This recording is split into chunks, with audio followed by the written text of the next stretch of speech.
بسم الله الرحمن الرحيم وعد الله الذين آمنوا منكم وعملوا الصالحات ليستخلفنهم في الأرض.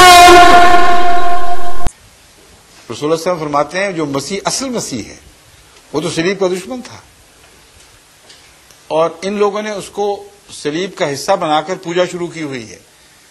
اس لیے آنے والے کو مسیح کا لقب دینے میں یہ بھی حکمت ہے کہ جو اصلی اور حقیقی مسیح ہے وہ آئے گا تو امت محمدیہ میں محمد رسول اللہ کی غلامی کے طور پر آئے گا. کہاں خدا کا بیٹا اور حاکم سب نبیوں پر، کہاں رسول اللہ علیہ وسلم کی غلامی کا دم بھرنے والا مسیح. اور اس کا اولین کام یہ ہو کہ صلیب کو توڑ دے گا. اب سوال یہ ہے کہ مسیح جو اس کی بات ہو رہی ہے وہ اصلی اور حقیقی ہے، یا جماعت احمدیہ کا عقیدہ درست ہے کہ یہ ایک تمثیلی نام ہے جو اس کو دیا جائے گا. یہ فیصلہ کرتے ہی حدیث کی سمجھ آ جائے گی. اگر حقیقی ہے تو پھر صلیب بھی حقیقی، پھر جیسا مسیح پرانا اور اصلی ویسا ہی صلیب بھی حقیقی ہوگی. پھر آتے ہی مسیح کا کام یہ ہونا چاہیے کہ دنیا میں صلیبیں توڑنے کا سفر اختیار کرے. ساری دنیا میں جتنی صلیبیں ہیں اتنے انسان بھی نہیں. یہ جو کیتھولک ممالک ہیں ان میں تو صلیبوں کی اسی کثرت ہے کہ آپ تصور بھی نہیں کر سکتے. وہ صلیبیں توڑے گا اور پیدل چلے گا، اس کے گھوڑے کی کوئی بات نہیں. دجال کو تو گلا مل جائے گا، بہت تیز رفتار ہوگا. مسیح بیچارہ کس سواری پر پھر کے وہ صلیبیں توڑتا پھرے گا. اور ساری دنیا میں صلیبیں توڑ کے بھی نبی ایسا دیکھا ہے آپ نے کہ جا رہا تلاشی لے رہا نکالو جی، جیسا پولیس چھاپے مارتی ہے گھروں میں صلیبوں پر چھاپے مارے جا رہے ہیں. ظاہر بات ہے کہ یہ محمد رسول اللہ کا کلام نہیں ہو سکتا، ان معنوں میں نہیں ہو سکتا. کامل فہم عقل کا نبی، ایسا جو حکمتوں کا سرچشمہ تھا، وہ ایسے نبی کی پیشگوئی کر دے جس کے متعلق قرآن سنت میں اشارتاً بھی ذکر نہیں کرتا.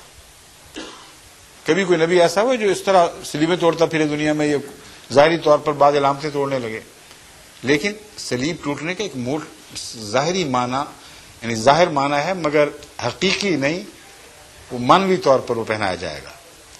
مفہوم یہ ہے کہ جو صلیب کی طاقت کو توڑ دے گا، جو صلیب کے دلائل کی کمر توڑ دے گا، ایسی دلیل پیش کرے گا کہ صلیب باقی نہیں رہے گی. یہی معنی ہے جو عقل کا معنی ہے، جو رسول اللہ صلی اللہ علیہ وسلم کی ذریعے منسوب ہو سکتا ہے. اس پہلو سے آپ اب ساری امت کے عقائد کا مطالعہ کر لیں. آج کل جماعت احمدیہ کے مخالفین علماء کا جو ہم پر قتل و غارت کا فتویٰ ہے، اس میں ایک وجہ یہ ہے کہ مسیح کو فوت شدہ مانتے ہیں، مسیح کے زندہ آسمان پر جانے کے قائل نہیں ہیں. اور یہی وہ عقیدہ ہے جو حضرت مسیح موعود نے ہمیں سمجھایا کہ صلیب کی زندگی مسیح کی زندگی سے وابستہ ہے. مسیح کو مار دو تو صلیب ٹوٹ جائے گی، اور مسیح کو مارو قرآن اور حدیث کے حوالے سے. مسیح کو مارو یہ نیو ٹیسٹمنٹ یعنی عہد نامہ جدید کے حوالے سے، پھر دیکھو ان کا کچھ بھی باقی نہیں رہتا. چنانچہ حضرت مسیح موعود علیہ السلام نے اس مضمون کو بہت ہی پیارے انداز میں یوں بیان فرمایا کہ مجھے خدا نے اس صلیب کو توڑنے کے لیے بھیجا ہے جس نے مسیح کے بدن کو توڑا تھا. یعنی انتقام مسیح کے حق میں ہے، اور اس کے دین کا بھی کو بھی تباہ کر دیا. تو یہ کسر صلیب ہے. یہی وجہ ہے کہ عیسائی دنیا میں احمدیوں سے مقابلہ کرنے سے بہت سخت لوگ گھبراتے ہیں. سب سے زیادہ دشمنی پادریوں کو ہم سے ہے، اور یہاں وہ ایسے اشتہار بھی شائع کرتے ہیں، انگلینڈ میں بھی حال ہی میں ہو چکے ہیں، بڑے سخت تعصب کے، جو مولویوں سے دلیلیں لیتے ہیں اور کہتے ہیں دیکھو ان کے مرزا صاحب نے ہمارے نبی کی، ہمارے ابن اللہ کی بڑی سخت حتک کی ہے، بڑی گستاخیاں کی ہیں. اور یہ کہہ کر جوش دلاتے ہیں اور مسلمان ساتھ چلتے ہیں پیچھے، مولویوں کے چیلے جتنے ہیں. کیوں ہو ایسی دشمنی ہے؟ اس لیے کہ سلیب توڑ دی ہے. ہم کہتے ہیں دلائل سے آؤ ہمارے سامنے، ہم سلیب توڑتے ہیں، تم اس کو ثابت کر کے دکھا دو. تو سلیب وہ ٹوٹتی ہے جو دلائل سے ٹوٹتی ہے. اور حضرت مرزا صاحب کے سوا اور کون ہے جس نے یہ کام کر کے دکھایا ہو؟ اگر آپ غیروں کی گواہی چاہتے ہیں تو جو حضرت مسیح موعود علیہ الصلوۃ والسلام کے دشمن علماء تھے ان کے حوالے سے میں آپ کے سامنے ایک اقرار رکھتا ہوں. تو نور محمد صاحب کیا نام تھا، نقشبندی،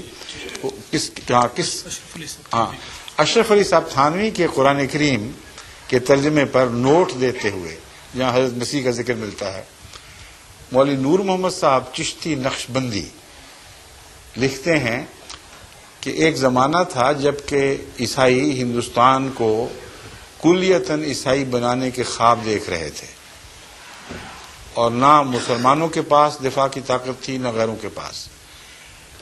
اس زمانے میں پادری لیفرائے امریکہ سے تمام ان کی دولتوں اور دنیاوی ذرائع کا سہارا لے کر آیا، یہ دعویٰ کرتے ہوئے کہ میں آنن فانن شمال سے جنوب اور مشرق سے مغرب تک سارے ہندوستان کو عیسائی بنا لوں گا. اب اس کا اقرار سنیں مولوی صاحب کا.